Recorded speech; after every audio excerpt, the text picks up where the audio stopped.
Common Characteristics of Life by Venerable Rungruan Pa Patsaro, Dr. Rungruan Lim Chu Patapa.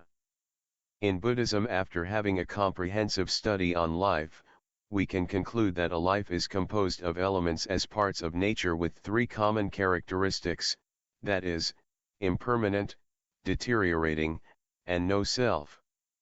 And the Buddha explained as follows. And how does anyone dwell contemplating phenomena in terms of the five aggregates affected by clinging? Here one understands. Such is body, such its origin, such its passing away.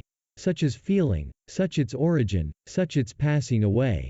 Such is perception, such its origin, such its passing away.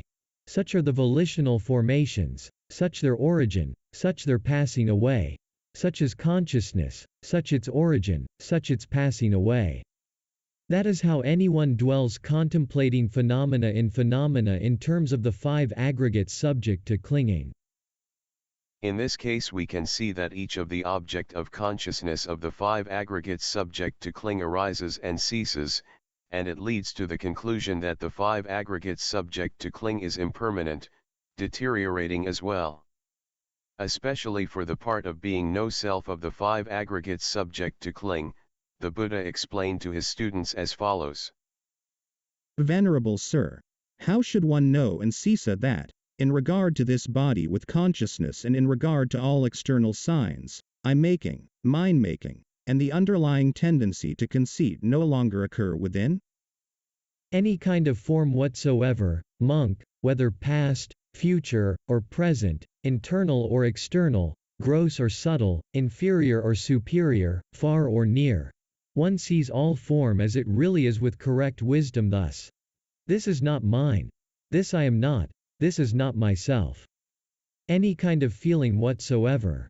Any kind of perception whatsoever. Any kind of volitional formations whatsoever.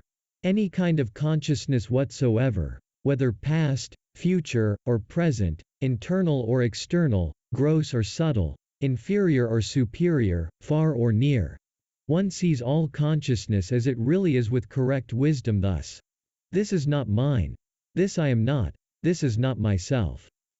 When one knows and sees thus, then in regard to this body with consciousness and in regard to all external signs, I-making, mind-making, and the underlying tendency to conceit no longer occur within. Therefore it is concluded that the five aggregates of being, namely body or form, feeling, perception, volitional formations, and consciousness are impermanent, deteriorating, and no self. Next, when performing an insight observation on the detailed process of dependent origination, the Buddha also explained that each part of the dependent origination is also impermanent, deteriorating, and no self as follows.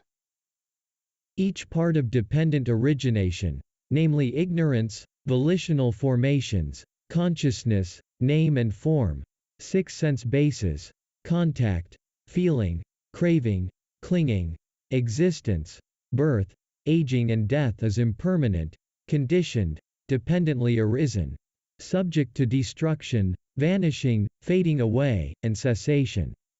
A noble disciple has clearly seen with correct wisdom as it really is this dependent origination and these dependently arisen mental phenomena. No matter what we make an insight observation on life starting from an individual mental phenomena, the five aggregates of being, and the process of dependent origination, we can see the three common characteristics of life in nature that are impermanent, deteriorating, and no self.